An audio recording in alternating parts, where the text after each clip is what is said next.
David Abbassi, dans son activité culturelle et radio-télévisée depuis plus de 30 ans, a écrit plusieurs centaines d'articles et plusieurs dizaines de livres en perse, français, arabe et également en anglais. Il a rencontré et interviewé plusieurs personnalités internationales, politiques et culturelles. Les présidents de République, premiers ministres, ministres, sénateurs, maires, journalistes, chanteurs et comédiens. En visitant son site internet, plusieurs centaines de pages web sont à votre disposition, en français, anglais et persan. Son site, davidabassi.com. Abbassi, A2B-A-S-I.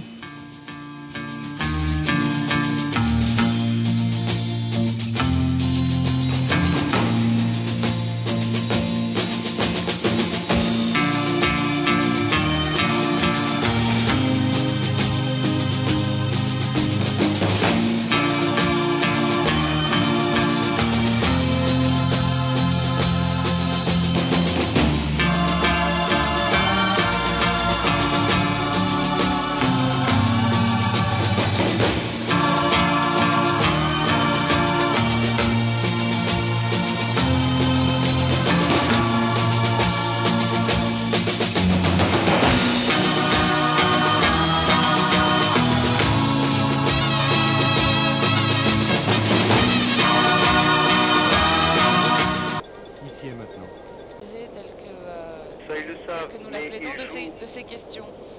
Sur l'ignorance des Français. Mais l'instrumentalisation, Adèle, l'instrumentalisation de l'idée du co-développement comme une clé, c'est un petit peu la même idée, c'est-à-dire qu'on ne travaille pas sur le fond des équilibres. Excusez-moi de vous couper la parole, je suis là plus de 15 ans à peu près en France. Là, je comprends. Si je suis arrivé à quelque chose, je suis arrivé à un point très important.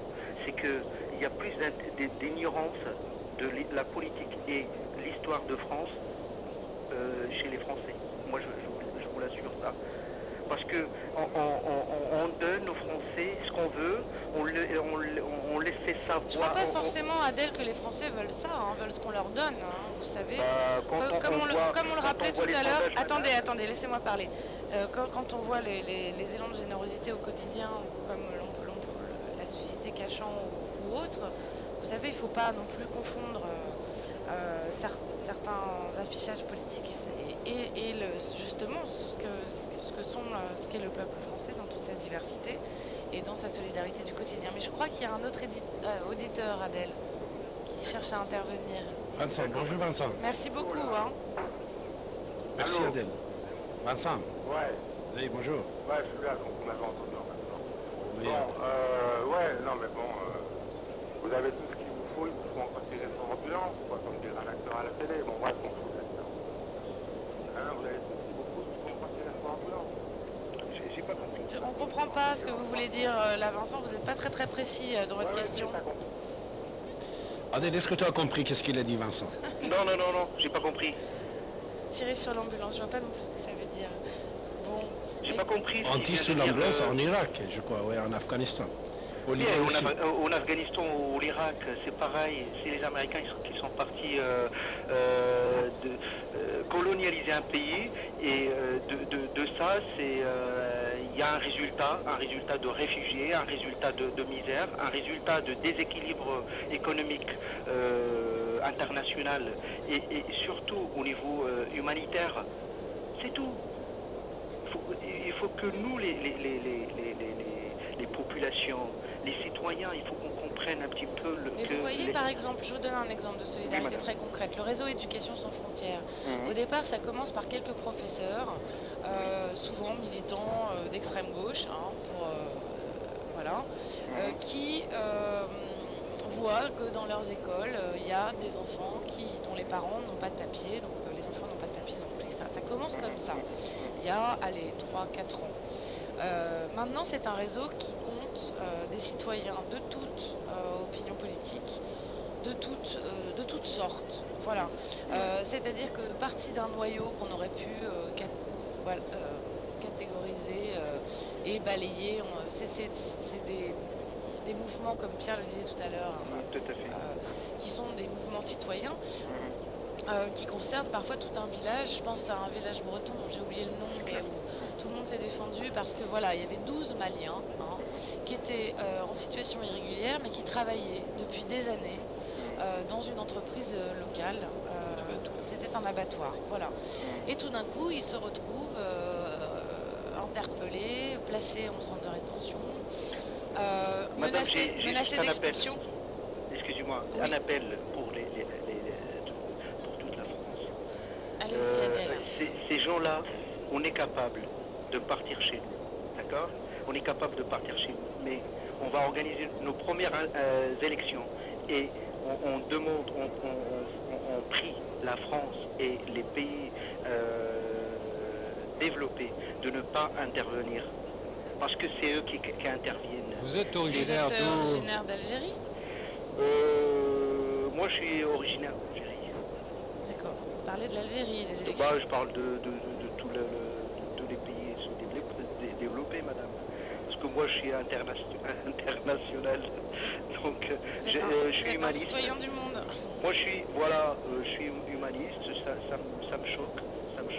Je dis pas que il n'y a pas des gens honnêtes, que ce soit de la droite ou de la gauche. C'est loin de ça. Mais il faut revoir un petit peu les mécanismes de la politique, parce que c'est aberrant. On est en 2007, qu'on arrête un peu ce qui se passe maintenant. Ce qui me fait peur, sincèrement, honnêtement, ce qui me fait peur, c'est que dans 30 ans ou 40 ans, la France, il ne pourra plus maîtriser tout ça. Il serait plus capable de maîtriser. Pourquoi? Parce qu'il n'a pas laissé le développement prendre le bon sens dans les pays sous-développés. Tout simplement. Madame, je vous donne un petit exemple. Quand on donne de l'aide aux pays sous-développés, on leur impose le cadre d'investissement. On leur impose. Ouais, alors Pourquoi? là, Adèle, vous rentrez dans des considérations. Enfin, vous savez que normalement, tout ça, c'est une question d'équilibre. Tout ça, c'est lié, madame. Qui est des échanges économiques entre les pays. Ah ben, c'est lié, madame. Quand on propose à une personne en situation irrégulière 2000 euros pour rentrer chez lui, comment il va faire avec les 2000 euros? Qu'est-ce qu'il va faire avec? Ça, Pierre peut intervenir. L'aide au retour, c'est un sujet très particulier. 2000 euros, vous savez combien Adèle. ça... Oui, madame. Oui. Vous abordez En fait, des sujets différents. C'est très différent. Vous abordez des sujets différents. Et... Oh, mais c'est la réalité, je pars sur le terrain. Non, mais attendez, si vous voulez bien que je vous réponde, lorsque vous énoncez l'idée selon laquelle avec 2000 euros on ne peut pas retourner dans le pays d'origine, en réalité, pour que tout le monde vous comprenne, il faut que vous signaliez que ces 2000 euros, d'ailleurs c'est pas 2000 euros, c'est un petit peu plus, dans certains cas, concerne l'aide au retour volontaire qui est proposé aux personnes en situation irrégulière et qui acceptent de quitter volontairement le sol français. Il y a d'autre part éventuellement une aide au retour qui est également donnée à des personnes qui voudraient retourner dans leur pays volontairement et qui, elles, sont en situation régulière. Et là, vous signalez la faiblesse de l'aide. Et je vais vous dire qu'effectivement, il n'y a pas simplement le problème de la faiblesse de l'aide, qui n'est pas suffisamment attractif, mais il y a également le suivi dans le pays d'origine, parce que ce n'est pas le tout de repartir même avec 3000 euros, même avec 3500 euros. Il faut encore que le projet soit viable et que les conditions de développement de ce projet dans le pays d'origine puissent être mises en œuvre sans se heurter à un certain nombre de difficultés administratives. Par exemple, lorsqu'on donne des aides au retour en Afghanistan, c'est arrivé. Il y a 2 ans, on a renvoyé un certain nombre de personnes vers l'Afghanistan avec des aides données aux Afghans qui étaient arrêtés vers Calais, des aides au retour. Alors on leur donnait 1000 euros, 1200 euros. Alors évidemment, à Kaboul, vous arrivez avec 1200 euros, pendant au moins quelques jours, vous êtes véritablement le roi.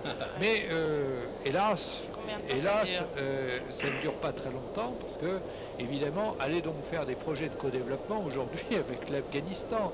Donc on voit bien que toutes ces politiques qui sont mises en œuvre aujourd'hui, et qui d'ailleurs ne sont pas nouvelles, parce que je rappelle que l'aide au retour, en réalité, ça a été initié à partir de 1974-75. Le maître, si j'ose dire, à penser de ces mesures d'aide au retour s'appelait, et s'appelle toujours d'ailleurs, Lionel Stoléru. À l'époque, y compris le gouvernement français, sous l'impulsion de Valéry Giscard d'Estaing, qui était président de la République, et avec la bénédiction de Jacques Chirac, qui était Premier ministre, avait mis en place un programme de renvoi, enfin de proposition de renvoi de 30 000 familles algériennes vers l'Algérie.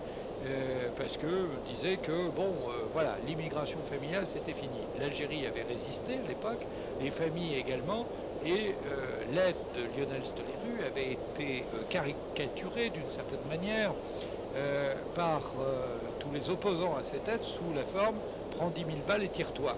C'est une formule qui a traversé les âges. Finalement, on s'aperçoit que les choses n'ont pas tellement évolué. Simplement, aujourd'hui, l'aide au retour s'adresse d'abord prioritairement à des gens qui sont en situation irrégulière sur le sol français. Alors qu'en 1976, c'était la différence, ça s'adressait à des gens qui étaient en situation régulière. Donc voilà, pour ce qui concerne l'aide au retour, qui pose évidemment un certain nombre de difficultés, parce que les gens qui sont ici ne retournent pas dans leur pays pour quelques milliers d'euros. Farid, bonjour. Allô? Bonjour Farid. Oui, bonjour David, et bonjour monsieur et dame. Pierre-Henri Pascal Aigret. Pierre, Pascal et Pierre-Henri, monsieur Pierre-Henri, Pierre-Henri. tu le connais, monsieur Pierre-Henri, Oui, directeur oui. général de France Terre d'Asile, Oui. et Miss Pascal Aigret, journaliste. Tous les deux, ils viennent de publier un bouquin, le livre qui s'appelle Cachant la vérité. Et voilà, on vous écoute, Farid. Bon, bonsoir à vous tous. Oui, monsieur Henri, vous voulez dire quelque chose, monsieur Henri? Non, Voilà. Quand vous dites cachons la vérité, c'est cachant du nom de la ville. Hein. Oui, C'est pas, c'est cachant, c'est pas on ne cache cachant. pas la vérité. Mais je crois que... Non, vous dévoilez la vérité, Voilà. ça.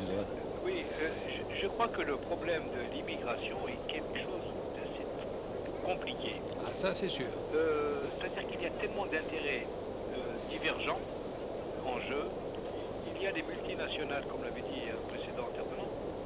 Lorsque vous prenez par exemple Total, vous avez des sociétés pétrolières aussi bien au Congo qu'en Algérie, qu'en Birmanie, vous vous rendez compte qu'en fait, il n'y a pas de vrai, comment on appelle ça, une politique humaniste, il n'y a qu'une politique d'intérêt financier. Et lorsque les gouvernements qui sont en place sont des dictatures et qu'on commerce avec eux, forcément ça peut créer de la misère, et cette misère crée de l'immigration. Forcément. Oui. Donc je crois qu'il y a quelque chose, le fait de prendre de l'immigration, c'est très généreux, c'est très humain. Mais est-ce que vous ne rendez pas service d'une certaine manière à ces gouvernements? Parce que lorsqu'il y a une population qui est affamée, elle est au pied du mur, à un moment donné, qu'est-ce qu'elle fait? Elle se révolte. Oui. Et si on prend de l'immigration en disant on va régler le problème, en fait on règle rien. Mais d'abord, Voyez-vous, les choses ne se passent pas exactement comme vous les décrivez. Si les mécanismes étaient si simples, s'il suffisait d'affamer les populations pour qu'elles se révoltent et qu'elles balaient leurs dictateurs, alors il n'y aurait plus de dictature en Iran, il n'y aurait plus de dictature en Birmanie, il n'y aurait plus de dictature en Afrique dans de nombreux pays. Les choses sont un peu plus complexes que ce que vous dites. Et puis, je vous fais remarquer une chose. Vous dites, oui, l'immigration est une affaire compliquée. Vous avez bien raison. Mais moi, je pense que les choses seraient bien plus simples si demain, par exemple, le droit de vote été donné aux étrangers séjournant régulièrement sur le sol français depuis par exemple 5 ans, 7 ans, on peut toujours discuter sur la durée. Et à partir de ce moment-là, vous verriez que, y compris le regard des responsables politiques changerait parce qu'il y aurait quelques conséquences en matière électorale. Tant que on peut parler d'une certaine manière des étrangers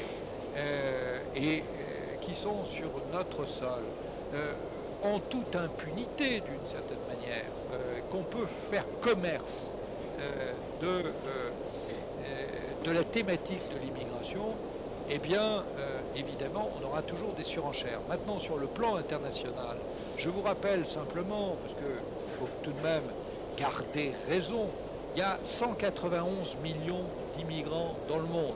Je vous rappelle que nous sommes 6 milliards. 191 millions d'immigrants dans le monde. Et il y en a 75 millions dans les pays en développement. Il y en a 110 millions dans les pays développés. Sur les 15 dernières années, il y a environ 30 millions de nouveaux immigrants qui sont allés dans les pays développés. 15 millions aux États-Unis, 4 millions en Allemagne, 4 millions en Espagne. Bon, voilà, mais ça c'est sur les 15 ans. Et donc ça veut dire que sur la plupart des pays européens, ça représente à peu près moins de, et il faut l'expliquer, il y a moins de 300 000 personnes qui sont rentrées par exemple chaque année en Allemagne, et il faut voir pourquoi, parce que le mur de Berlin qui s'est effondré sur l'Espagne. Je vous rappelle que c'est la frontière avec l'Afrique. En ce qui concerne la France, sur les 15 dernières années, il est rentré environ chaque année aux alentours, on va dire en moyenne, de 100... Non, vous me laissez terminer. Oui. De 150... Il est rentré 150 000 personnes. Bon, 150 000 personnes pour un pays de 60 millions d'individus, c'est quelque chose qui a été assumé et voulu par la nation française. Voilà la réalité des choses. Donc il faut pouvoir aussi éclairer nos auditeurs. Et donc c'est pas quand vous refuserez éventuellement l'entrée sur notre territoire à, j'en sais rien, 3000 Algériens, 1000 Birmans, 150 Irakiens, que vous allez comment contribuer à la démocratie dans le pays d'origine. Moi, je crois qu'on contribue à la démocratie dans le pays d'origine en protégeant les personnes, en leur permettant tout simplement de se reconstruire ici et de pouvoir exporter la fameuse devise de la République française liberté, égalité, fraternité, mais également la laïcité. C'est comme ça qu'on peut œuvrer à la paix dans le monde. C'est pas en fermant nos portes. Attendez, monsieur Pierre-Henri, c'est ça? Oui, c'est ça. Oui. C'est ça, Farida.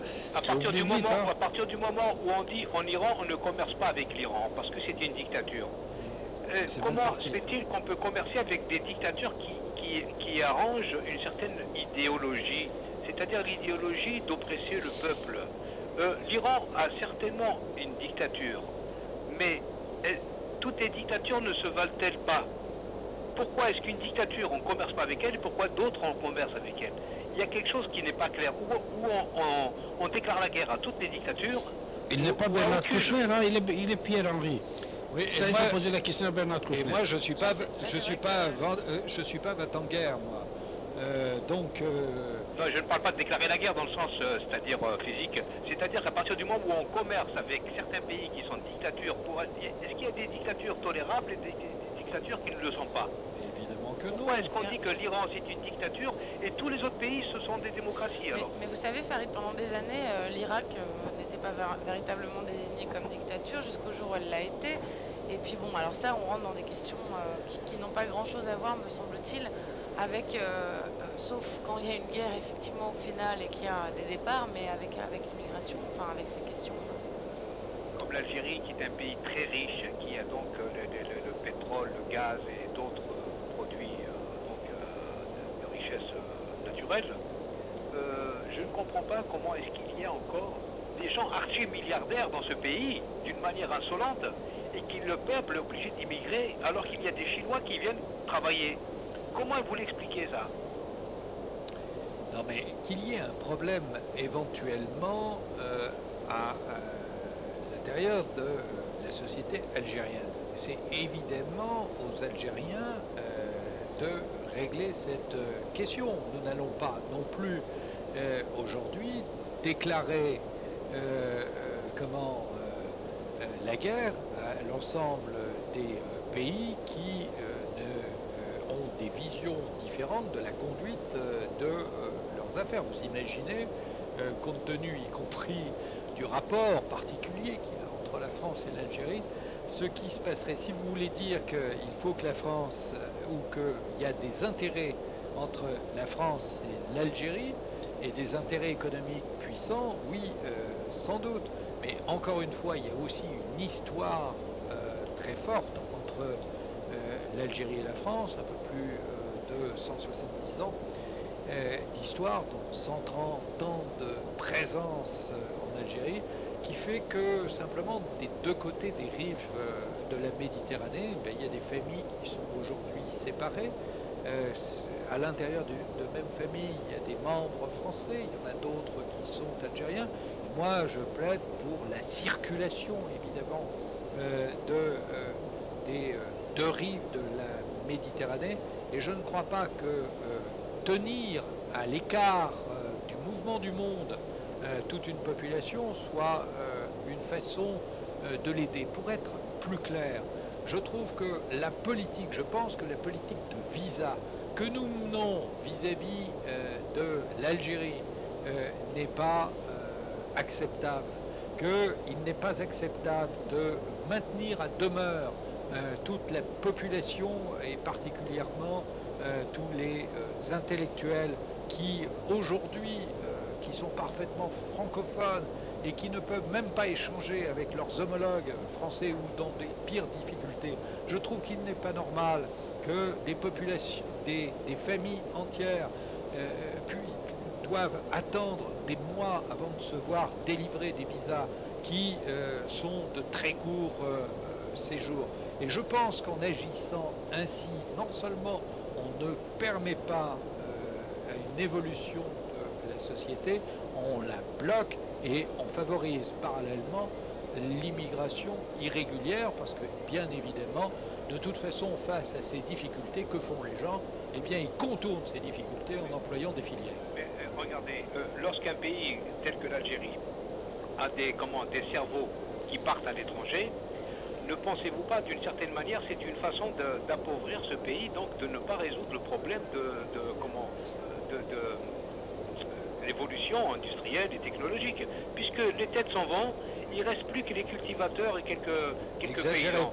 N'exagérez pas, il y a aussi en Algérie un certain nombre de personnes qui sont des cerveaux, comme vous dites, qui contribuent à l'évolution de leur pays, qui sont de fervents patriotes tout en étant très ouverts au monde. Je vous assure, je suis allé encore récemment à des séminaires, des conférences à Alger. Ces gens, je les ai rencontrés et la plus grande difficulté, leur plus grand désir, c'est pas de quitter l'Algérie pour venir en France, c'est de pouvoir circuler. Le grand problème, circuler simplement. De pouvoir faire des allers-retours entre l'Algérie et la France. La plus grande difficulté que nous avons aujourd'hui dans notre pensée migratoire, c'est d'enfermer les gens sur un territoire. Vous savez pourquoi il y a tant de difficultés? Parce que, par exemple, quand une personne a un titre de séjour ou un visa, plutôt que de repartir alors qu'elle en a le désir, elle ne repart pas parce qu'elle sait si elle sort du territoire national, elle ne rentrera pas. C'est difficile de rentrer. C'est difficile de rentrer. Donc, qu'est-ce qu'elle fait? Elle reste. Elle reste et elle se retrouve en situation irrégulière, puisque son visa expire. Et donc, c'est pour ça qu'il faut penser la migration aujourd'hui de manière pendulaire. Il faut penser des allers-retours. Alors, c'est peut-être un peu plus complexe, difficile à organiser, mais en tout cas, ça permettrait d'éviter beaucoup de drames et d'être plutôt dans une relation d'équilibre et d'intérêt partagé entre le pays d'origine et le pays d'accueil et dans l'intérêt des migrants eux-mêmes. Voilà Farid, merci Farid de ton intervention. À bientôt Farid. Allô? Oui Farid. Oui, juste un mot. Oui, Lorsque vous voyez dans un pays, justement comme l'Algérie, lorsque vous savez que quelqu'un est malade, que pour avoir une place à l'hôpital, il faut de la corruption, oui. Est-ce que vous pensez que dans un pays aussi riche que ça, est-ce que vous trouvez que... C'est normal? Non mais justement, le problème il est là. Qu'est-ce qui pourrit ces pays-là? Qu'est-ce qui fait qu'il y a cette pauvreté? Ce n'est pas le pays qui est pauvre. Ce sont les politiciens qui sont des corrompus. Oui, mais ça c'est vrai. raison. Ouais. Donc le problème il est là. Ce n'est pas parce qu'on va prendre quelques immigrés qu'on va résoudre le problème. Ça fait l'effet contraire. Mais non, mais vous mélangez deux choses. Vous portez une critique qui est justifiée éventuellement sur le régime algérien et qui peut être corroborée par un certain nombre d'exemples. Et puis en même temps, vous tracez une autre argumentation qui est de dire, eh bien, en réalité, il faut accueillir personne, parce que si on accueille du monde, c'est d'une certaine manière qu'on aide ce régime. C'est absurde comme raisonnement. Il y a encore une fois un certain nombre de gens, et je crois qu'on peut faire évoluer aussi le régime en permettant les allers-retours. C'est évidemment en s'ouvrant aux autres que la société algérienne peut aussi se débloquer. Je reste persuadé que le fameux dicton de Mao en disant un pauvre, s'il a faim, ne lui donne pas un poisson, mais apprends-lui à pêcher. C'est-à-dire apprendre à être digne et à se révolter, à avoir l'indignation et le courage et l'organisation pour se révolter. Sinon, ça ne changera jamais. D'accord. Voilà. Je vous dis au revoir. Merci, au revoir Farid. Merci Farid, au revoir. Alors, cette question-là, monsieur Pierre-Henri, que vous venez d'évoquer, c'est très intéressant, Pascal Gray, pour une question de visa, facilité de visa. Parce que c'est vrai, pour la plupart des gens, quand ils viennent ici, ils restent, ils ont peur de retourner. Pour en revenir à ce que disait Farid, la question, c'est pas quelques immigrés qui s'en vont et qui, du coup, enlèvent les forces vives de leur pays. Si les visas étaient beaucoup plus simples à obtenir, les gens viendraient faire 3 ans d'études en France, retourneraient facilement en Algérie, reviendraient éventuellement compléter leur cycle d'études par 2 autres années, reviendraient au pays, enfin on peut tout imaginer. À partir du moment où on arrête effectivement par exemple, le regroupement familial pour obtenir ne serait-ce que le droit, et ça c'est une migration régulière, et le droit d'avoir l'un de ses enfants auprès de soi quand on est en situation régulière en France et qu'on travaille, ça prend des mois à l'heure actuelle. Il y a des conditions de ressources, il y a des conditions de logement. Ça crée quoi ça crée des gens qui finissent par faire venir leurs enfants par d'autres biais, des enfants qui vont se retrouver en situation irrégulière, et dans des situations administratives complexes.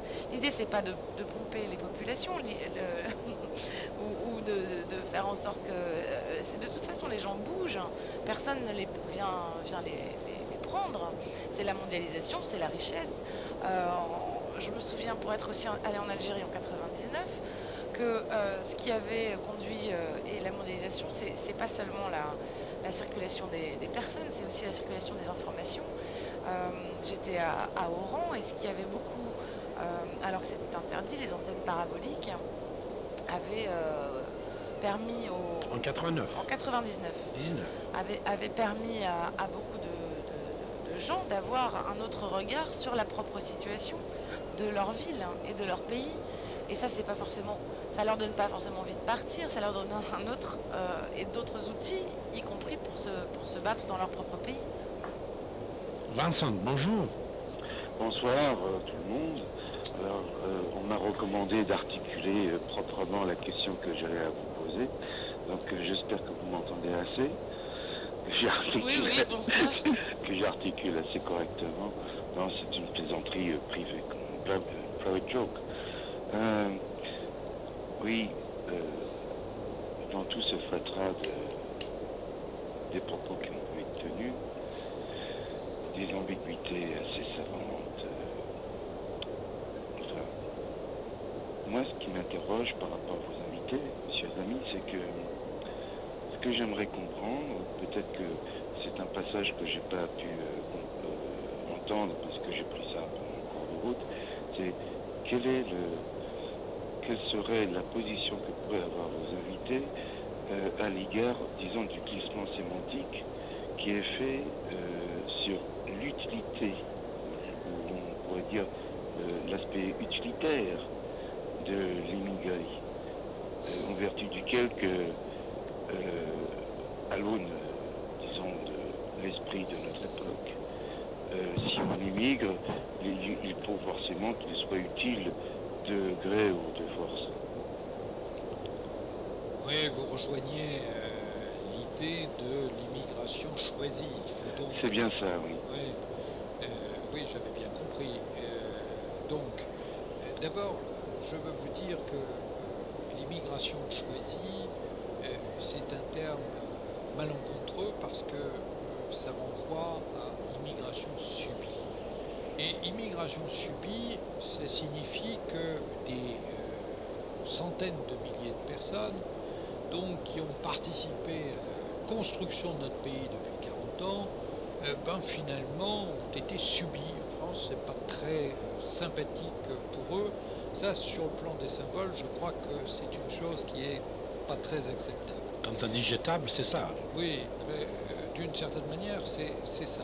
Ensuite, je pense qu'il y a un débat qui est légitime, que l'on peut ouvrir dans ce pays, qui est tout simplement de réfléchir à l'offre et à la demande de main-d'œuvre dans un certain nombre de secteurs qui ont besoin d'emploi et qui n'arrivent pas à trouver les ressources appropriées. Et il y en a notamment, tout le monde le sait, il y a des emplois disponibles dans le bâtiment, dans l'hôtellerie-restauration, dans l'aide à domicile, dans la sécurité.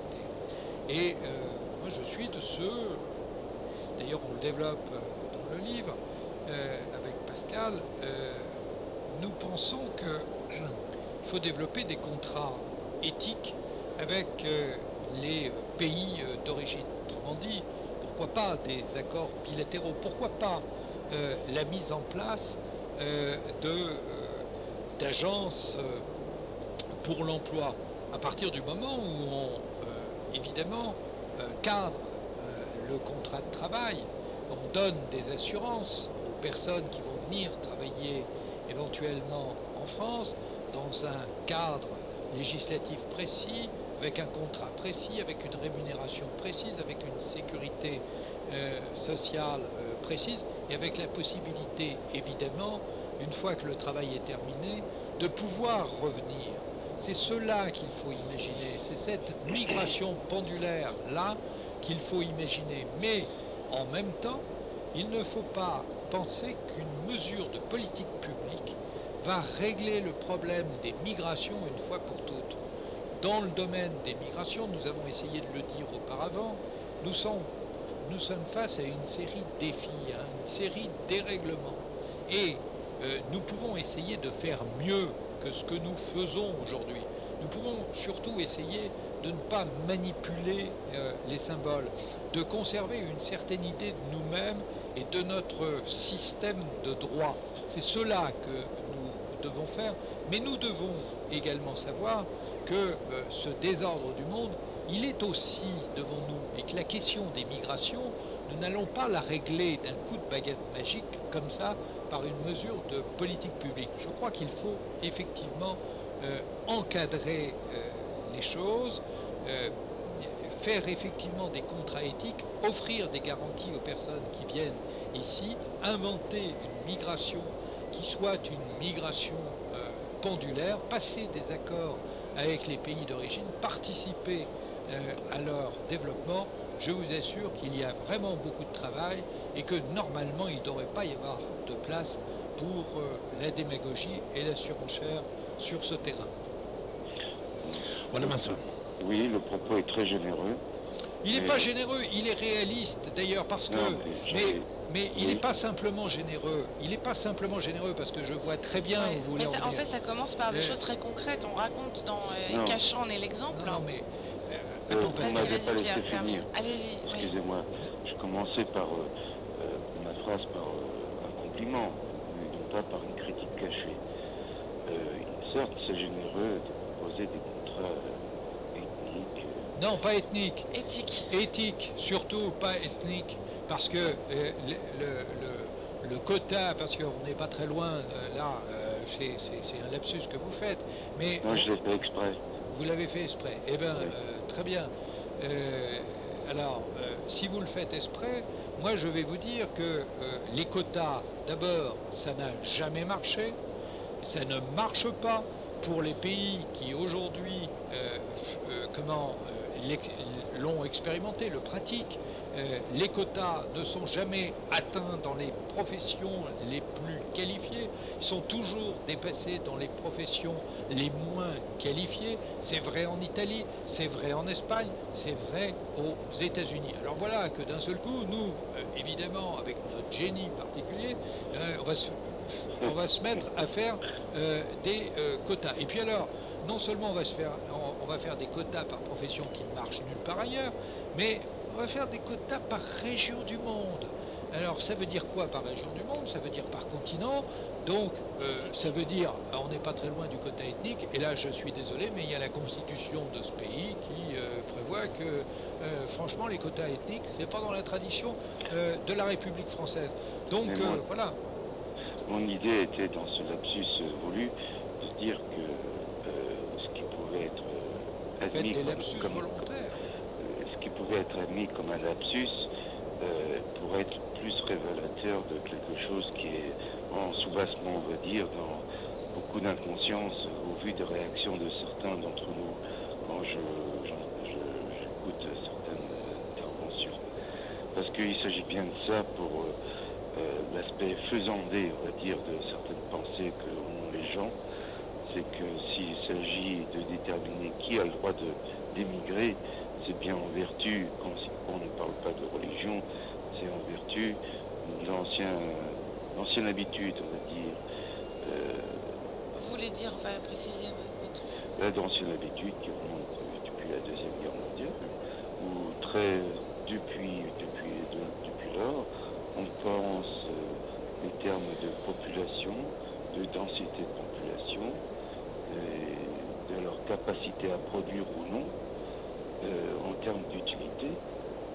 Le pouvoir nazi s'est construit comme ça. Et le stalinisme... Comparaison, non mais comparaison n'est pas raison, monsieur. Je suis bien d'accord avec vous, monsieur. Mais je peux pas vous laisser, même à 2h moins le quart, commence dimanche, je ne peux pas vous laisser dire cela. Parce que les choses sont suffisamment graves aujourd'hui dans notre pays, il y a suffisamment de sujets d'indignation pour tout de même ne pas faire de parallélisme avec le nazisme ou le stalinisme. Essayons de raison garder. Je crois que du fait peut-être de la façon de m'exprimer et de la fatigue due à l'heure, la comparaison que je fais, c'est simplement dans des habitudes culturelles et politiques pour déterminer l'utilité que peut avoir une population. Alors, ça se fait historiquement, comme j'ai pu essayer de le dire. Ça se fait maintenant avec notre propre histoire contemporaine à l'aune, par exemple, de tests d'ADN. Mais nous sommes toujours dans cette perspective utilitaire. Vous dites, très bien, nous avons besoin de travailleurs, mais sur le... C'est pas une question de besoin de travailleurs, là. Hein. L'idée, c'est pas du tout ça. L'idée, c'est de permettre, en fait, de penser d'autres façons de gérer des migrations qui, de toute façon, répondent à ces défis. Attendez, laissez-moi finir. Oui. C'est pas une idée d'aller chercher, comme ça se faisait dans les années 60, par exemple, au Mali, dans une région donnée, des travailleurs maliens en se disant ils sont plus solides que les autres, on va les utiliser sur nos chantiers. C'est pas ça. L'idée, au contraire, c'est de penser. Alors, comment après, on n'est pas forcément là pour rentrer détailler. L'idée, c'est qu'il puisse y avoir des migrations qui répondent à l'intérêt de la personne, d'abord, à l'intérêt du pays d'origine et à l'intérêt du pays d'accueil. Voilà. C'est pas du tout remplir des cases avec des quotas où des gens noirs, blancs, jaunes et super et qui, soi-disant, seraient plus durs au travail ou moins durs au travail que d'autres. T'en as vu beaucoup des verts? Non, mais bon, on sait jamais. Hein. Il y en a des verts aussi. Non, mais voilà, c'était pour montrer que c'était vraiment quelque chose qui n'était pas du tout dans ce qui est défendu. L'idée de ces emplois, de ces secteurs sous tension, par exemple, dont parlait Pierre, on retrouve à l'heure actuelle sur le territoire français, mais aussi en général dans les pays de l'Union européenne, les mêmes secteurs, hein, les secteurs d'emploi, de main-d'œuvre illégale. À l'heure actuelle, il y a une grande hypocrisie finalement, c'est que on expulse des gens qui souvent travaillent sur le territoire de manière illégale depuis des années, qui parfois payent leurs impôts, qui bien souvent même, qui cotisent et qui aussi, et c'est le cas de beaucoup de gens de Cachan par exemple, avant la régularisation, défendent les entrées des supermarchés, les entrées des banques, voilà, c'est-à-dire les symboles de nos sociétés de consommation. Et pourquoi ne pas penser à organiser dans des secteurs où il y a du travail, hein, la preuve, puisqu'ils travaillent, des choses qui soient dans les règles pour tout le monde et dans l'intérêt de tout le monde. Voilà. Alors la question que moi je vais vous poser, M. Pierre-Henri et Pascal Aigret, est votre expérience de travailler comme intermédiaire pour l'État, ministère de l'Intérieur, concernant Cachan. Alors, cette expérience, est-ce que vous avez appris des choses sur les émigrés que vous ne saviez pas avant? Est-ce que le ministère, est-ce que l'État vous avez envoyé un rapport, quelque chose, en réunion, comme quoi qu'il apprend de vous quelque chose pour améliorer certains problèmes comme Cachan? Chose à retenir, évidemment, d'abord du squat de Cachan. Les gens qui étaient dans le squat de Cachan étaient pour la majorité, je le répète, je le dis, étaient des gens en situation régulière. Et puis, quant aux autres, en situation irrégulière, on s'aperçoit qu'on peut mettre toutes les barrières du monde qu'on veut. On rend évidemment les routes d'accès à la France beaucoup plus difficiles. Quand je parle de route, il s'agit de routes migratoires. Il faut prendre l'aspect évidemment de la traversée du détroit de Gibraltar ou du désert saharien. Et puis on peut également s'apercevoir que tous les obstacles mis au regroupement familial peuvent aussi être contournés par l'utilisation de ces filières. On peut aussi s'apercevoir que plus on réprime les personnes en situation irrégulière, plus elles se terrent, plus elles se cachent, plus elles sont à la merci des réseaux et moins elles se présentent aux différents guichets sociaux qui sont susceptibles éventuellement de leur donner une information sur leurs droits. Alors ça donne quoi? Ça donne des gens qui sont en situation irrégulière, qui ne se présentent plus nulle part, qui ne se soignent pas, qui ne font plus aucune prévention, par exemple, sur le plan de la santé, parce que la priorité, ça va être quoi? Ça va être évidemment de se mettre un toit sur la tête et d'essayer de survivre au jour le jour. Et donc, tant qu'on est debout, on ne va pas chercher à faire de la prévention, à consulter. Et en réalité, on intervient, ou plus exactement, on va voir un médecin, par exemple, que lorsque véritablement, là, on est par terre. Et donc, y compris pour notre propre système de soins, c'est une situation totalement aberrante, parce que les interventions à partir de ce moment-là sont très lourdes. Ceux qui auraient pu être bénins parce que détectés à temps avec de la prévention, etc., devient très lourd parce que à partir de là, éventuellement, certaines pathologies se sont développées. Alors, qu'on ne me fasse pas dire ce que je ne dis pas.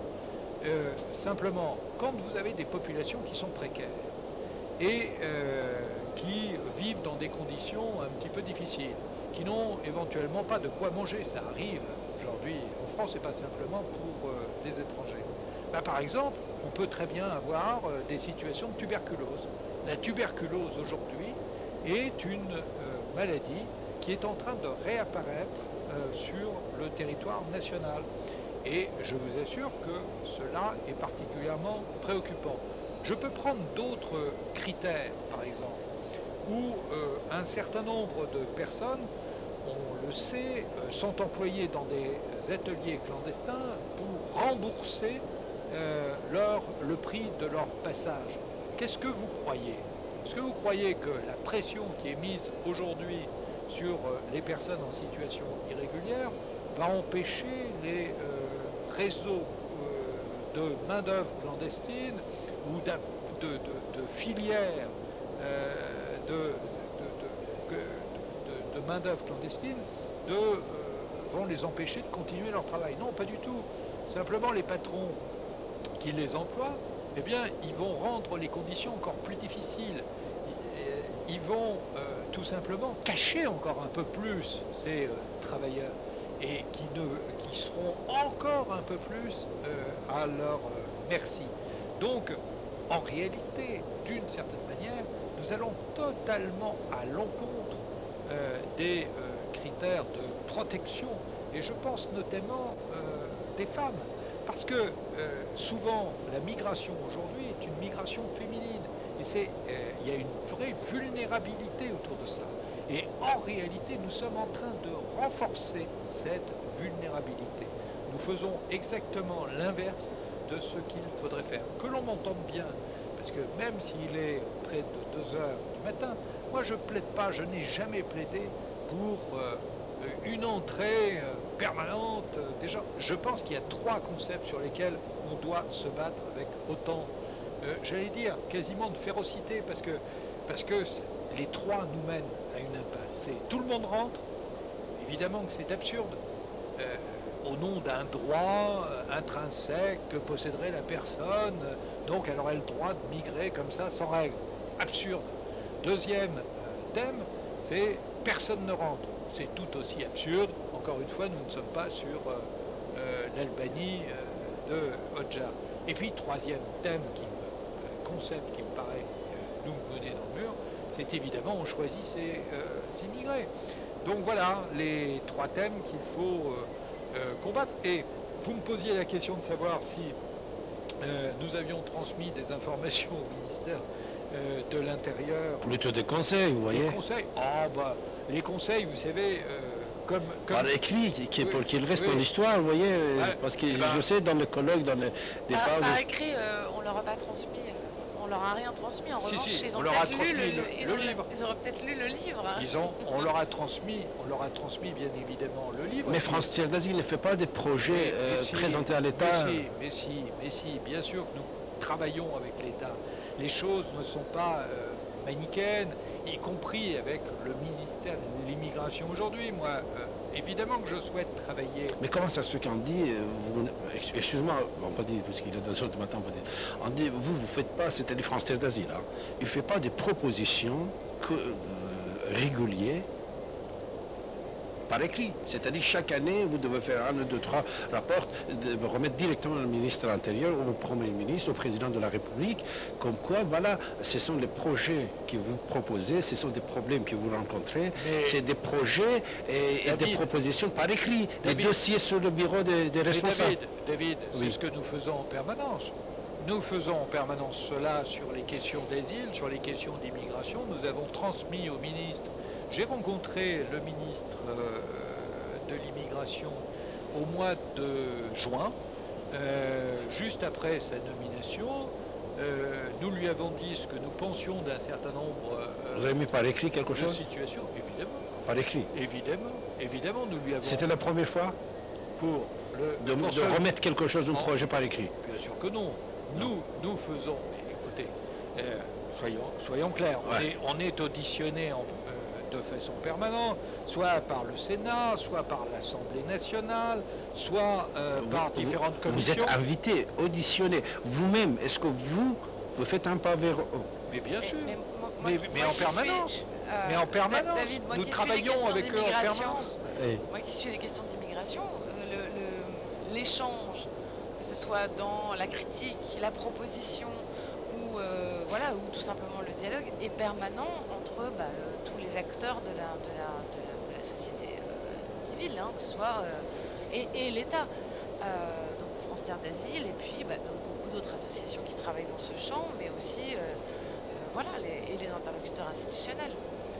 Parce que moi, je pense que ce serait bien chaque année, France Terre d'Asile publie un rapport adressé au président de la République, au Premier ministre, au ministre de l'Intérieur. Et cet rapport, en même temps que vous le remettez à l'État, vous le publiez. Là-dedans, par exemple, quand vous parlez, les gens, ils comprennent mieux, M. Pierre-Henri, que seulement ils entendent, par exemple, les trois choses que vous venez de dire. C'est très intéressant, c'est-à-dire que vous allez formuler vos pensées, vos idées, et de l'autre côté, les gens ils vont mieux comprendre ce que vous faites et ce que vous pensez. Et ces rapports, quand c'est par écrit, et c'est présenté chaque année, ou tous les 6 mois, après c'est publié, après, bien sûr, après 1 mois, 2 mois, devrait être publié comme un bouquin, comme un bulletin, ou je ne sais pas quoi, parce que vous savez, faire des propositions directes, c'est différent de ceux qui ont fait des articles, des livres. Mais David, nous faisons des propositions directes en permanence et nous adressons des rapports en permanence. Je vais vous donner 2 exemples. Vous m'en donnez l'occasion. Le 17 octobre prochain, à Paris, nous allons organiser une conférence nationale sur la situation des mineurs isolés étrangers. Nous faisons venir des homologues européens pour qu'ils viennent nous expliquer comment ça se passe dans leur pays, quelle est la législation en faveur des mineurs isolés étrangers. Nous faisons venir la défenseur des enfants, l'ancienne ministre Dominique Bersini, et des tas d'acteurs. Bon, évidemment, si nous les réunissons, c'est aussi pour qu'ils puissent échanger. Donc ça, voilà le cadre d'une manifestation où l'idée, c'est évidemment de dire, voilà, on fait le constat à un moment donné de là où nous en sommes, et puis nous allons essayer d'avancer ensemble. Et puis, un peu plus tard, le 7 novembre, nous allons faire une conférence nationale sur l'intégration. Alors là, c'est la même chose. Quelle est donc cette idée d'intégration aujourd'hui en Europe? Qu'est-ce que ça signifie l'intégration en Europe? On va faire venir un Danois, on va demander à la Commission européenne quelle vision ils ont de la question de l'intégration. Est-ce que c'est la même chose dans l'ensemble des pays européens? J'ai demandé au ministre de l'Immigration de bien vouloir venir à cette conférence. Il ne m'a pas encore répondu, j'attends sa réponse. On va parler du logement, on va parler de répartition territoriale sur le territoire. Donc des propositions, nous en faisons en permanence. Et d'ailleurs, je ne conçois, moi, mon travail que de cette manière. C'est-à-dire que j'ai un dialogue franc et loyal avec l'État. Quand je considère que l'essentiel est touché, c'est-à-dire les valeurs, eh bien, je le dis à l'État. Mais en même temps, bien évidemment que nous travaillons en permanence aussi avec lui. En tout cas, nous lui proposons, nous essayons. Il y a des moments où c'est plus difficile que d'autres, mais il est bien évident qu'il n'est pas question de ne pas travailler avec l'État, parce que la question de l'immigration, c'est aussi une question régalienne et où l'État ne peut pas se défiler. Est-ce qu'il y a des squats organisés, M. Pierre-Henri? Des squats organisés? Organisés, ce qu'on dit de temps en temps, il y a des squats organisés. Il y a des situations qui sont telles en Île-de-France que, évidemment, eh bien, il y a un certain nombre d'endroits qui peuvent être squattés. Si c'est ça ce que vous voulez me faire dire, oui, bien sûr. Et compte tenu de la situation du logement en Île-de-France, eh bien, des squats, il y en a beaucoup. Il y en a dans de nombreuses villes, et des cachants grands, petits, il y en a de très nombreux aujourd'hui sur le territoire. C'est une question extrêmement difficile et qui, à mon avis, ne peut être résolue que par une meilleure répartition territoriale des personnes qui arrivent sur notre territoire. Excellent. Parce que vous savez, monsieur Pierre-Henri, on dit qu'il y a des squatteurs organisés, il y a un réseau, des mafias derrière ça. Et pour la plupart des fois, ce sont des Africains qui sont victimes de ce problème. Ouais, enfin ça, franchement, pour avoir travaillé sur Cachan, j'y crois pas. Il y a eu des rumeurs, il y a le bouche à oreille, il y a des réseaux de solidarité ou d'exploitation aussi, c'est certes, dans certaines communautés, mais dire qu'il y a moi, les seuls squatteurs organisés que j'ai connus en tant que journaliste, c'était les squatteurs artistiques, qui étaient des joyeuderies qui repéraient des bâtiments dans Paris en se disant on est 6 artistes, on va s'installer à tel endroit parce qu'on s'est renseigné un peu sur le bâtiment, on sait qu'il y a l'électricité, on peut la récupérer, l'eau, etc. Pour ce qui concerne Cachan, par exemple, et puis d'autres endroits, je ne pense pas que ça fonctionne. Alors, De façon aussi mafieuse et organisée que ça relève du fantasme. alors votre expérience de Cachan, monsieur Pierre-Henri, parce qu'on n'a pas parlé de votre livre. Par exemple, loterie, embouteillage. Il y avait un embouteillage au moment de loterie. On a fait des loteries pour donner logement aux gens là-bas. Non, mais nous n'avons jamais parlé de loterie ou d'embouteillage. Il y a une situation où on prend en charge 440 personnes à la sortie du gymnase. La situation aujourd'hui, c'est que nous avons encore en charge aux environs de 250 personnes. Pourquoi on les a en charge? C'est vous, France Terre d'Asile. Oui, pour une raison très simple, c'est que tout simplement, il y a... Il faut dire que c'était votre intervention qui a donné fin à ce problème. Oui, bravo. Mais tout simplement parce qu'il y a des difficultés évidemment de logement. Et donc nous sommes en train de chercher des solutions parce qu'il faut aussi dire à vos auditeurs que la plupart des gens issus de Cachan aujourd'hui travaillent dans les secteurs que nous avons mentionnés tout à l'heure. Simplement, ils perçoivent des rémunérations autour de 1000 à 1300 euros par mois et ça en fait des travailleurs pauvres. Oui, se loger à Paris avec 1200, 1300 euros, c'est difficile aussi bien pour des nationaux que pour des étrangers, peut-être encore un peu plus pour des étrangers. Vous ne pouvez pas avoir des accords, soi-disant avec SNCF par exemple, comme quoi ils vous donnent, ils participent dans les frais de France Terre d'Asile, quelques tickets annuels pour les gens qui sont prêts à aller, par exemple, être logés, habiter en banlieue lointaine. Ah mais la question de la banlieue lointaine, non mais si c'est un appel à la SNCF pour des dons à France Terre d'Asile, il n'y a vraiment aucun problème, c'est une excellente idée David. Et donc, mais je ne sais pas si les dirigeants de la SNCF sont à l'antenne, mais c'est une bonne idée. Quant à habiter dans la banlieue, etc., vous savez, c'est le sort de dizaines de milliers de franciliens, et de ce point de vue, je ne vois pas pourquoi les personnes de Cachan y échapperaient. Donc il n'y a pas de discussion là-dessus, il y a un certain nombre de gens qui se trouvent en banlieue, par exemple à Garches, à Franconville, etc. Bon, voilà, mais ça, c'est le lot commun de dizaines de milliers de personnes.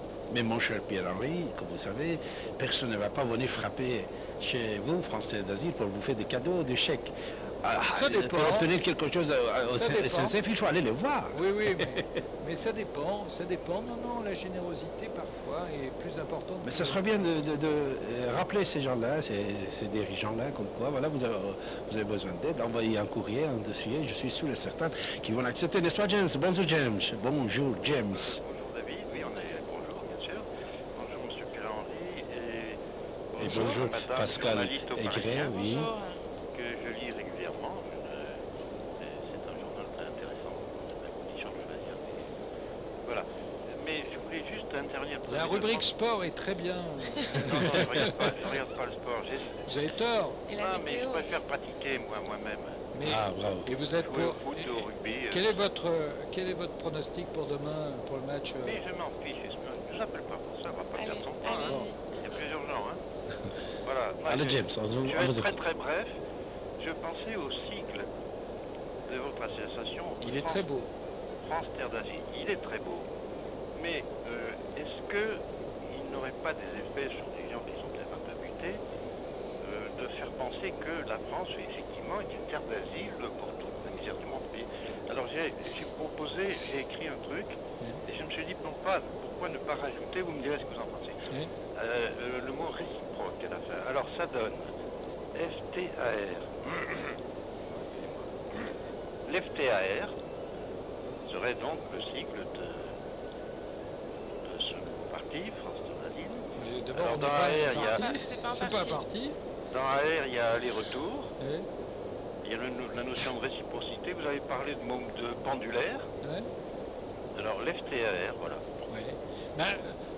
Pourquoi pas, c'est une excellente suggestion, mais écoutez, pour l'instant, je crois que je vais rester avec le cycle de France Terre d'Asile, parce que France Terre d'Asile, j'ai envie de vous dire sous forme de boutade, France Terre d'Asile, depuis 1789. Voilà, c'est l'histoire de notre pays, et je suis très fier de diriger une organisation ayant ce nom. Maintenant, votre suggestion mérite intérêt. Non, mais je pensais tout le monde, c'est le problème de sigle, le problème communiste. Le parti communiste s'est posé la question, d'autres se posent, voilà. Non, mais moi, je me le pose pas. France Terre d'Asile, je trouve ça très beau. Et... Oui, c'est très beau. Oui. Voilà. Gardez-le. Voilà, on va le garder. On est d'accord. Merci, James. Au revoir. Et voilà, au revoir. Merci, James. Alors, une chose qui était très intéressante, M. Pierre-Henri, ce soir, vous nous avez évoqué, c'est quelques personnalités, Pascal, de droite, que Pierre-Henri nous a cité les noms, comme Dominique de Villepin, Charles Pasqua. Il y en a une autre que j'aime beaucoup. C'est qui? Il est moins connu peut-être, mais Étienne Pinte, Étienne Pinte.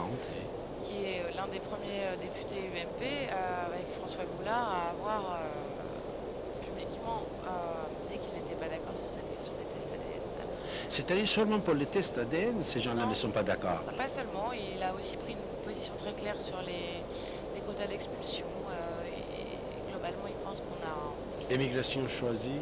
franchi, ça je ne l'ai pas entendu s'exprimer là-dessus. Non, mais ce qui est très intéressant, David, c'est que la commission des lois du Sénat, qui est majoritairement UMP, a examiné le projet tel qu'il est arrivé de l'Assemblée nationale. Il a voté 27 amendements. Et la plupart des amendements reprennent les suggestions que nous avions formulées. Par exemple, sur le fait de rétablir le délai de recours pour les demandeurs d'asile à 30 jours. Il avait été abaissé à 15 jours par l'Assemblée nationale. Le fait de porter à 48 heures le délai de recours en zone d'attente. Alors tout ça est très compliqué peut-être pour vos auditeurs, mais le fait également, évidemment, de supprimer les tests ADN, le fait de supprimer l'obligation de tests linguistiques pour les conjoints de Français. C'est très important le travail qu'a fait la commission des lois du Sénat, et d'une certaine manière, voilà que tous les amendements que nous avons proposés sont repris par la commission des lois. Vous voyez donc bien qu'il ne s'agit pas d'égarements gauchistes, parce que jusqu'à preuve du contraire, des gens comme Jean-Pierre Raffarin, Étienne Pinte, François Goulard ou Dominique de Villepin, à ce que je sache, ne sont pas spécialement attirés par ce côté-là de la politique. Michel Alliot-Marie, vous n'avez pas entendu ses idées à ce sujet comme ministre de l'Intérieur, comme ancien concurrent de Nicolas Sarkozy, puisque la plupart de ces gens-là sont des concurrents de Sarkozy. Je ne dois pas être méchant avec Madame Alliot-Marie, mais il me semble qu'elle est très occupée par un projet de loi sur les chiens. Daniel, bonjour. Oui, bonjour. Assez rapidement, bonjour aux deux invités, et puis à vous, David Abassi. Merci, Daniel. Donc j'écoute pas toujours régulièrement vos émissions, Merci. enfin que j'écoute de temps en temps. Et puis j'ai lu aussi quelque chose que vous avez écrit sur l'islam il y a des années. Le petit fascicule que vous êtes venu vous-même distribuer sur la place le quai André Javel Citroën, je crois, il y a quelques années. Bref, donc David, vous faites de la distribution de tracts. c'est pas un tract, c'était un petit c'était plus comme ça. Je faisais une dédicace peut-être de bouquin, hein, c'est ça? Non, Les secrets de l'islam? Voilà, c'est ça. Oui, c'est mon bouquin, c'est un bouquin que j'ai fait. Il a déjà 25 ans, 22 ans. Et puis voilà, le temps passe, et donc sur 25 Tout ce qui était arrivé en Afghanistan, en Irak, tout ça s'était évoqué dans il y a déjà 25 ans. C'était une dédicace de bouquin. Je vous écoute, Daniel. Oui, mais c'est vrai qu'on peut vous écouter quand même assez... Et vous avez vu notre projet Islam de France, que Sarkozy m'a demandé, que j'ai remis à Sarkozy, projet Islam de France. Alors sur le site internet islam-politique.com, islampolitique.com, notre projet concernant l'islam de France. Je n'ai pas internet, dans vous prenez vite les manettes. S'il vous plaît, merci. Non, je voulais juste moi te faire remarquer. Oui, Daniel, vous écoutez. J'ai entendu hier au soir que par rapport à ce projet de cet amendement concernant l'immigration concernant l'ADN, le Sénat l'a rejeté. Oui, c'est vrai, oui. La commission des lois l'a rejeté, mais pas encore le Sénat. Ça vient en débat au Sénat le 2. Ah, mais hier au soir, j'ai entendu M. Raffarin qui s'y opposait en tout cas. Ah oui, oui, tout à fait, je vous le confirme. Jean-Pierre Raffarin s'y oppose, et Dominique de Villepin également, et Charles Pasqua également, et Hugues Portelli également, et de nombreux autres sénateurs. Évidemment, là, c'est transversal.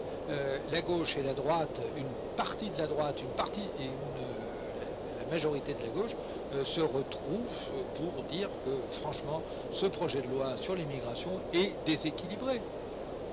Sinon, enfin, bonjour à Terre d'Asile, France Terre d'Asile. Bonjour, oui. Par rapport- Bonsoir. Bonsoir, c'est comme vous voudrez, mais enfin non, c'est parce que je vous ai déjà rencontré par une autre association pour laquelle je travaille en tant que bénévole. C'est lequel?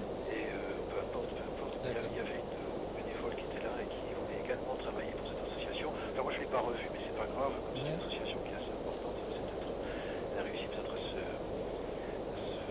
positionner de façon positive, comme elle avait l'air finalement de le manifester lors du stage de formation qu'il a eu pour cette association. Mais enfin moi je voulais aussi, donc tout parisien, je m'excuse de ne pas lire ce journal très régulièrement, mais je regarde toujours la couverture, la couve, non, je regarde toujours la couve, et en fait c'est déjà pas mal d'infos, rien que le choix des couleurs, le choix de la façon dont est agencé les photos, etc. Il y a quand même beaucoup de choses à voir, rien que sur la première feuille ou la première page.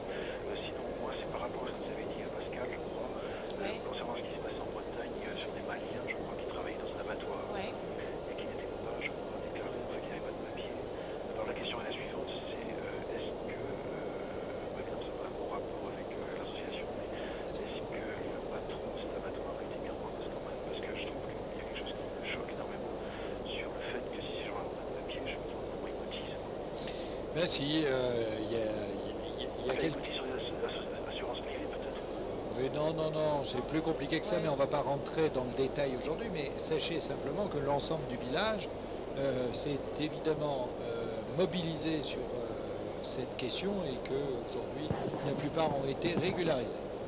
Oui, mais ce que je veux dire, c'est qu'on parle beaucoup de ces personnes-là, comme donc ouvrières ou ouvriers, mais on ne parle pas du patron qui en profite quand même, parce que je pense que... Bien sûr. Et voilà, donc là je trouve que c'est quand même particulièrement scandaleux, je trouve ça même vraiment dégueulasse, quoi, parce que je crois que c'est carrément beaucoup de patrons qui se conduisent comme ça. Il faut bien voir que, je dis ça parce que moi quand j'étais étudiant, je travaillais l'été, et j'ai fait des tas de petits boulots, et effectivement la présence déjà comment dirais-je, d'immigrés, à cette époque-là on y faisait, enfin moi j'y faisais beaucoup attention, il faut croire que les choses ont changé, mais comme par hasard c'est toujours des boulots évidemment qui sont pas gratifiants, il faut quand même aussi le rappeler, et j'ai été effectivement embauché dans le bâtiment, et le patron nous a lui-même dit, écoutez, je vous donne pas de fiche de paye, comme ça je vous donnerai plus d'argent. Et ça c'est un témoignage in vivo, parce que c'est véridique, je ne raconte pas d'histoire. Sur le coup, moi, à l'âge que j'avais, j'étais absolument pas conscient de toutes ces questions, puisque j'étais étudiant dans un périmètre bien précis. Et donc, voilà. Mais maintenant que j'y repense, et que je pense aussi à ces personnes donc, de pays donc, étrangers, je trouve ça dégueulasse, quoi.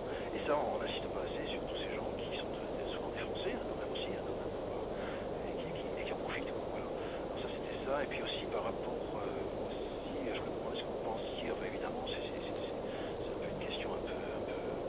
C'est une question adressée à M. Pierre-Henri, Tout à fait, Daniel? alors, M. Pierre-Henri, tout à fait, un peu facile, par va être facile, mais enfin depuis 2006, c'est vrai que bon, moi j'ai pas la télévision non plus depuis 19 ans, enfin c'est pas grave, mais enfin je m'arrive parfois de la voir, et j'ai vu qu'effectivement il y avait pas mal d'Africains qui essayaient de franchir les côtes enfin, de la Méditerranée, qui arrivent en Italie ou en Espagne, etc. Et donc ces gens-là, qu'est-ce que vous en pensez vous est-ce que France Terre d'Asile a une réflexion là-dessus? Je suppose bien sûr, mais est-ce que vous avez des actions futures, présentes, même actuellement, concernant tous ces gens? Ou est-ce que finalement, suivant les pays où ils n'arrivent pas jusqu'à la France, donc ça vous exonère peut-être d'une action particulière, j'en sais rien. Sur cette question-là aussi, j'aime avoir votre avis. Non, mais nous sommes évidemment intéressés à l'ensemble des mouvements migratoires dans le monde. Ensuite, la forme d'action que nous prenons, c'est évidemment aussi de l'information et de l'information des sociétés, des pays d'origine. Il est clair qu'il faut informer la population des dangers qu'il court à emprunter des filières irrégulières. Il est clair qu'il faut également former la société civile d'un certain nombre de pays qui sont devenus des pays de transit sur l'ensemble des outils internationaux qui sont aujourd'hui à notre disposition. Nous y travaillons et nous avons plusieurs projets, aujourd'hui en Afrique de l'Ouest comme en Afrique du Nord. Nous en reparlerons bientôt. D'accord, parce que j'avais une suggestion comme ça aussi que je peux vous faire, mais c'est vraiment, moi je suis pas du tout professionnel de la question, hein.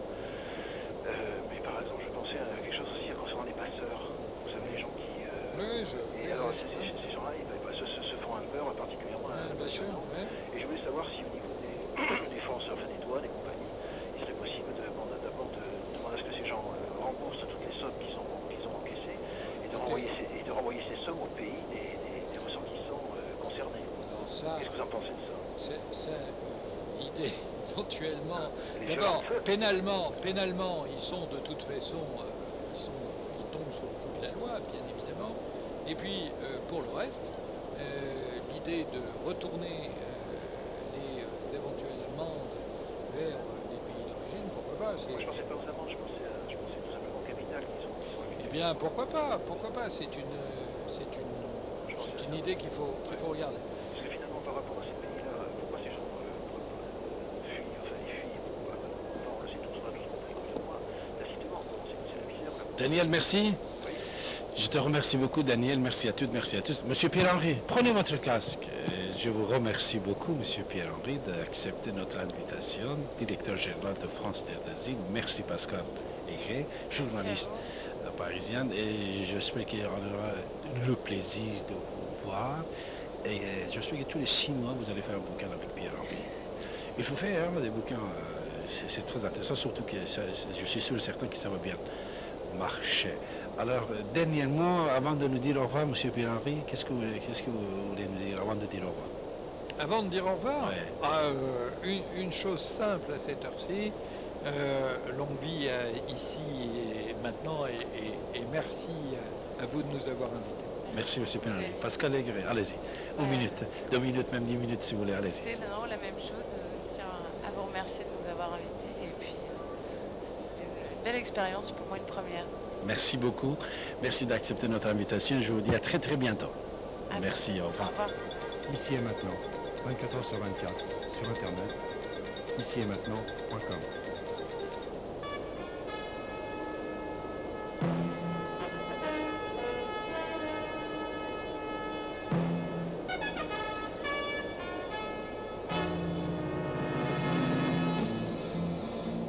Vous êtes à l'écoute de la radio Ici et Maintenant sur 95.2 FM et sur internet ici et maintenant.com. Grâce à l'internet, vous pouvez nous recevoir partout dans le monde par la radio et la télévision. David Abbassi, écrivain, historien, est avec vous tous les mardis de 14h à 16h et tous les derniers samedis de chaque mois de 23h à 6h du matin. Son site internet davidabassi.com, A-2-B-A-S-I, Abbassi.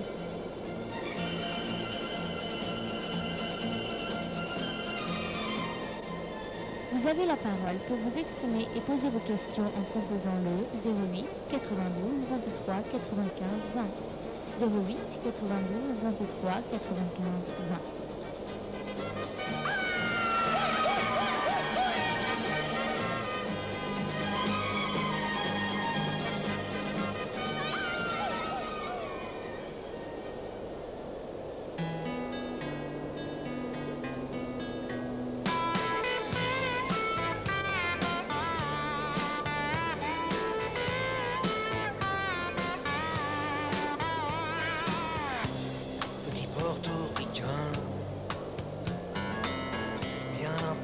Quasiment new-yorkais, dans mon building tout de verre et d'acier.